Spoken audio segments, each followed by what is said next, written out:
I had always loved Christmas. Ever since I was a kid, I looked forward to the holiday season, the twinkling lights, the smell of freshly baked cookies, the warmth of a cozy home filled with laughter and joy. It was the one time of year when everything felt just a little bit more magical. So, when December rolled around, I did what I had always done. I put up a simple Christmas decoration outside my house. Nothing too crazy, just a classic wreath on my front door, a few string lights around the porch, and a glowing Santa Claus in the yard. It wasn't even the biggest display in the neighborhood. Down the street, the Johnsons had a full-blown winter wonderland with inflatable reindeer, a life-size nativity scene, and a synchronized light show that played along with Christmas carols. Compared to that, my decorations were barely noticeable. Or so I thought. The trouble started 3 days later when I found a letter in my mailbox. The envelope was plain, but the bold red stamp on the front read urgent, HOA violation notice. My stomach twisted as I tore it open. Dear resident, you are in violation of HOA Code 12.4, unauthorized holiday displays. Your decorations do not meet community aesthetic guidelines and must be removed immediately. Failure to comply within 48 hours will result in a fine of $500. I blinked. $500? For a Christmas decoration? This had to be a mistake. I reread the letter, expecting to find some kind of clarification, but there it was in black and white. I was being fined for spreading holiday cheer. At first, I thought it was a joke. Maybe a neighbor was playing a prank. But when I saw the signature at the bottom, my heart sank. Karen Whitmore, head of the HOA. If there was one person who could suck the joy out of anything, it was Karen. She had lived in the neighborhood for years, ruling over the HOA like a dictator. Everyone knew she thrived on making other people miserable. She had fined a family last summer because their kid's lemonade stand was too commercial. She had reported another neighbor because their dog barked twice in a row during a Zoom call. And now, apparently, she had made it her personal mission to destroy Christmas. I wasn't about to let her win. The first thing I did was check the HOA rulebook. I had read it before when I first moved in, and I was almost certain there was nothing in there about Christmas decorations. Sure enough, after scanning through the pages, I found a section about seasonal decor that clearly stated, residents may display holiday decorations as long as they are not excessive or obstructive. That was it. No specifics. No list of approved or banned items. Just a vague statement that left way too much room for interpretation. I knew what this was. Karen wasn't enforcing a rule, she was making one up. With the letter still in my hand, I stormed over to the HOA office. It was a small building at the edge of the neighborhood, tucked between the community pool and the tennis courts. As I pushed open the door, I was met with the sickly sweet scent of peppermint air freshener, and the sight of Karen sitting behind her desk, sipping tea like a queen on her throne. She looked up and smirked. I was expecting you." I slammed the letter down on her desk. "Explain this." Karen barely glanced at it. "It's a violation notice, dear. Your decorations are against the rules." "What rules?" I demanded. "I read the HOA guidelines. There's nothing in there that says I can't put up Christmas decorations." She smiled, that infuriating, smug Karen smile. "Well, I suppose you just don't understand the spirit of the rules. You see, we have to maintain a certain level of class in this neighborhood. Some decorations, like tasteful white lights or a simple wreath, are fine. But those garish displays, they bring down the property value." I gritted my teeth. "You mean my one wreath and a few lights? How is that garish?" She set down her teacup and leaned forward. "Look, I don't make the rules." I stared at her. "You literally do." Her smirk didn't waver. "Regardless, the fine stands. If you don't remove the decorations in the next 48 hours, it'll double to $1,000. My blood boiled. This wasn't about rules. This was about control. Karen had made up her mind, and no amount of logic or reasoning was going to change it. But she had underestimated one thing: who she was dealing with. Because what she didn't know was that I wasn't just some random homeowner. I was the mayor's son. And if there was one thing I had learned from my father, it was how to fight back against petty tyrants like her. I left the HOA office fuming. Karen had made one thing crystal clear: this wasn't about decorations. It was about power. She wanted to remind everyone in the neighborhood who was in charge, and I had just become her latest target. But if she thought I was going to roll over and take it, she was dead wrong. The first thing I needed to do was figure out if I was the only one dealing with this nonsense. I started by taking a drive around the neighborhood.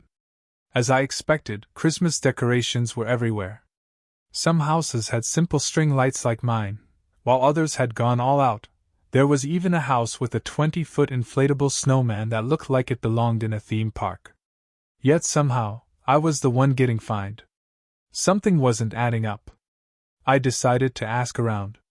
I started with Mr. Thompson, my next-door neighbor, an older guy who had lived in the community longer than anyone.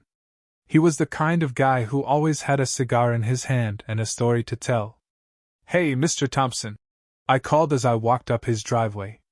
"Quick question, did you get any HOA notices about your decorations?"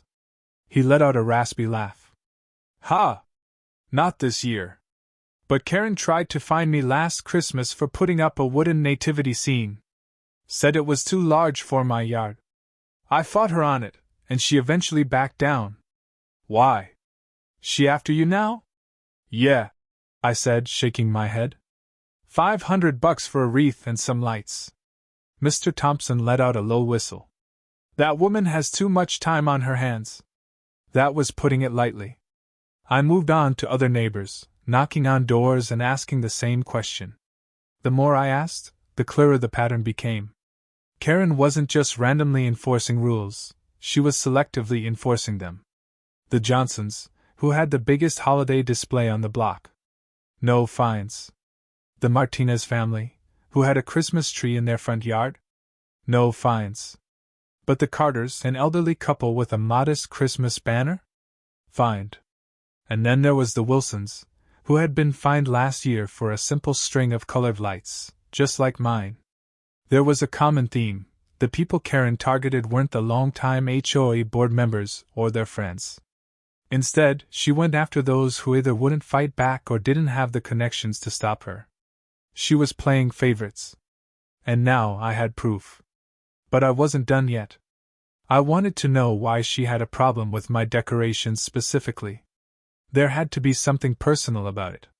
So, I went to the one person who might know: my dad. When I got home, I found him in his office, sipping coffee and going over some paperwork. Being the mayor of our city meant he was always busy, but he looked up when I walked in. "Hey, kiddo," he said. "What's that look for?" I sighed and tossed the HOA letter on his desk. "Karen fined me for putting up Christmas decorations." He raised an eyebrow and picked up the paper. "For what? A violation of the HOA's holiday cheer policy?" "Basically," I muttered. "And get this, she's not fining anyone else, just me and a few other random people. I've been asking around, and she's letting her friends slide while going after everyone else." Dad leaned back in his chair, rubbing his chin thoughtfully. "Karen Whitmore, that name sounds familiar." I crossed my arms. "It should. She's been the head of the HOA for years. Total control freak. Thinks she can make up rules as she goes." He chuckled. "I know the type. But here's what I don't get: why single you out?" "I was hoping you could tell me," I said. "Did you ever have any issues with her before?" Dad frowned, thinking for a moment. Then his eyes lit up in recognition. "Wait a second, I remember now. A few years ago, Karen applied for a city permit to restrict decorations in HOA-controlled neighborhoods. She claimed holiday displays lowered community standards and made the area look cluttered." I blinked. "And you rejected it?" "Of course I did," he said. "It was ridiculous. There was no legal basis for it. I told her she had no right to police what people put in their own yards during the holidays." And just like that, it all made sense. Karen had wanted control over Christmas decorations for years. My dad had shut her down. Now, she was getting her revenge, by targeting his son. I let out a slow breath, shaking my head. So, this isn't just about decorations. This is personal. Dad nodded. Looks that way. That was all I needed to hear. If Karen wanted to play dirty, fine. But I was about to show her what happened when she messed with the wrong person. I had all the evidence I needed. Karen wasn't just enforcing rules, she was using the HOA as her own personal weapon, punishing people she didn't like while protecting her inner circle. And now that I knew she had a grudge against my dad, it was clear that my fine had nothing to do with Christmas decorations. She wanted power. She wanted revenge. But she picked the wrong target. Because I wasn't just some random homeowner, I was the mayor's son. And I had more connections than Karen could ever dream of. Before taking my next step, I needed to make sure the entire community knew exactly what was going on. I wasn't going to fight this battle alone. I wanted every resident who had ever been screwed over by Karen to join me. The best way to do that? Expose the HOA's corruption publicly. I started by creating a private neighborhood group chat. I invited everyone I had spoken to, the Carters, the Wilsons, Mr. Thompson, and even a few other residents I hadn't met before. The moment people realized they weren't alone, the stories started flooding in. One resident had been fined for having a pink flamingo lawn ornament, while another resident, one of Karen's friends, had an entire tacky garden display with zero consequences. Another family was fined for parking their car on the street overnight, while Karen's best friend had been parking in front of a fire hydrant for years without a single warning. And the most outrageous? An elderly couple had been threatened with legal action over a wheelchair-accessible ramp, with Karen claiming it didn't match the neighborhood aesthetic. That was it. I wasn't just fighting for myself anymore. I was fighting for everyone. I wasn't a lawyer, but I knew people who were. I made a quick call to Mr. Davidson, my dad's longtime friend and one of the best real estate attorneys in the city. He had handled countless cases involving HOAs abusing their power, and when I explained what was happening, he didn't hesitate. This isn't just selective enforcement, he told me. It's discriminatory. If Karen is only targeting certain homeowners while letting others get away with violations, she's opening the HOA up to a major lawsuit. That was exactly what I needed to hear. He agreed to draft a formal legal complaint against the HOA, warning them that if they didn't revoke my fine and stop their discriminatory practices, they could be sued for unfair enforcement, harassment, and abuse of power. Now, I had a legal ace up my sleeve. Karen thrived on keeping things quiet, on intimidating people behind closed doors so they wouldn't fight back. So I decided to do the one thing she couldn't ignore. I went to the media. Through my dad, I had direct connections to local news stations and journalists. I reached out to a well-known reporter who loved covering stories about corrupt HOAs. I sent him everything: the fines, the selective enforcement, the evidence of discrimination. His response? This is gold. Let's expose her. By this point, my dad had seen enough. He wasn't the type to get personally involved in petty HOA drama, but when he saw Karen abusing her position and targeting vulnerable residents, he knew it was time to act. With his authority as mayor, he made a public statement. No HOA has the right to selectively enforce rules, discriminate against homeowners, or use their power to settle personal vendettas. This city will not tolerate corruption, intimidation, or abuse of authority. Boom. The moment that statement went live, everything exploded. Karen could no longer pretend this was just a simple fine over Christmas decorations. Now it was a full-blown scandal. The local news picked up the story, running headlines like Newspaper: HOA power trip? Residents speak out against selective fines and harassment. Newspaper: Mayor calls out HOA corruption. We will not tolerate this. Newspaper: HOA leader under fire for targeting residents. Time for new leadership? Within hours, the entire neighborhood was buzzing. With public pressure mounting, the HOA board was panicking. Other board members were furious. They hadn't signed up to be part of Karen's personal vendetta, and now they were being dragged down with her. And then came the legal notice from Mr. Davidson. The letter made it clear. Karen's actions were illegal. The HOA was facing a massive lawsuit if they didn't revoke the fines and change their policies immediately. They had 48 hours to comply, or prepare for legal consequences. The next day, I got an email from the HOA board. Your fine has been revoked. But I wasn't satisfied with just my fine being dropped. I wanted real change, so I made sure the HOA issued an official statement promising to white heavy checkmark refund unfair fines. White heavy checkmark review and remove Karen's biased policies. White heavy checkmark hold a vote to remove Karen as HOA president. And guess what? The community was more than ready to kick her out. Karen had spent years abusing her power, thinking she was untouchable. But the moment she messed with the wrong person, and by extension, the wrong family, everything fell apart. She thought she could control everything. She thought she was above the rules. She thought no one would dare fight back. She was wrong. And as the final votes came in, removing her from the HOA presidency for good, I couldn't help but smile. Because now, Karen wasn't the one making the rules. We were. Karen had lost control, but she still had one thing left, her ego. She wasn't going down without a fight. After my dad's public statement, the media attention, and the legal warning, she started scrambling to save face.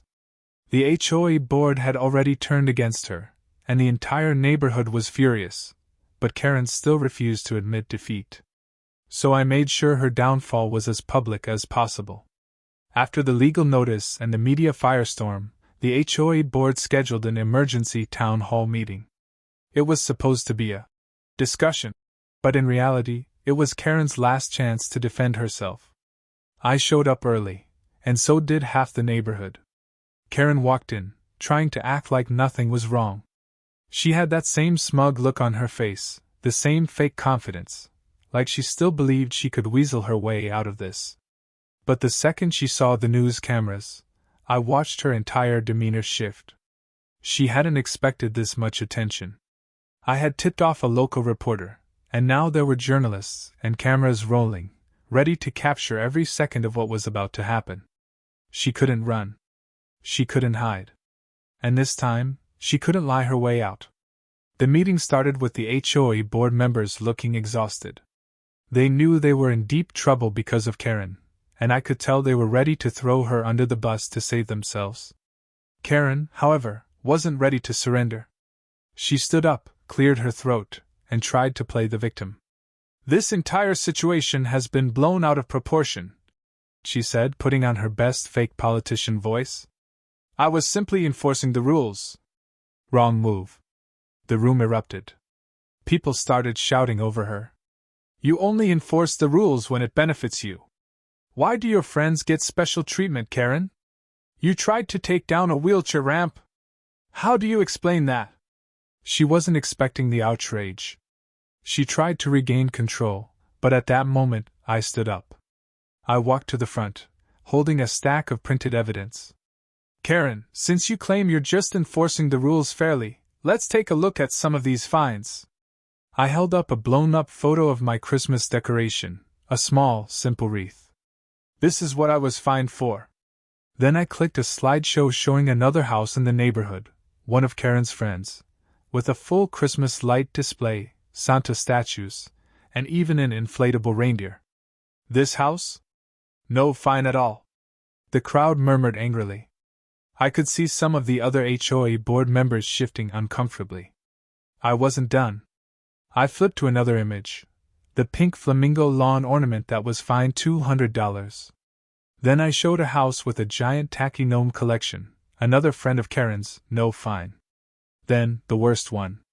I pulled up a picture of the elderly couple's wheelchair ramp. "You fined an elderly couple for making their house wheelchair accessible. You told them it didn't fit the neighborhood's aesthetic." Karen's face turned bright red. She stammered, That's not true, that's taken out of context." "Oh, really?" I interrupted. "Because I have the official violation notice. Signed by you." I held it up for everyone, including the news cameras, to see. The crowd exploded. People started booing. The HOA board members looked furious. Even the ones who had been trying to defend Karen looked disgusted. And then, to top it all off, I let my dad speak. My dad, the mayor, stood up and walked to the front of the room. The crowd went silent. He looked around, then turned directly to Karen. "I've served this community for years," he said. "I've met thousands of residents, attended countless meetings, and dealt with a lot of local issues. But never have I seen an HOA leader abuse their power so blatantly." Karen's face was pure panic. "This city will not tolerate corruption or discrimination," he continued. "And after reviewing the evidence, I can confidently say, Karen, you have failed this community." The crowd cheered. Karen tried to protest. She even turned to the HOA board for backup. But the president of the board had enough. "I motion to remove Karen as HOA president," he announced. "Seconded," another board member said immediately. "All in favor?" Every single hand in the room shot up. It was over. Karen lost it. "You can't do this!" she shrieked. "This is my HOA. I built this community. You're all ungrateful." Nobody cared. She turned to the cameras, trying to play the victim. "This is harassment. I was only doing my job. They're lying about me." But at that moment, the reporter holding the mic calmly said, "Ma'am, we have everything on record." Karen's face turned pale. She knew she was done. Karen was officially removed from the HOA. Every unfair fine, including mine, was revoked. The HOA was forced to revise its policies to ensure fair treatment. Karen's reputation? Destroyed. She tried to fight back in the following weeks, threatening lawsuits, claiming she was a victim of a smear campaign. But the evidence was too overwhelming. She vanished from public life shortly after. The best part? That wheelchair ramp she tried to take down?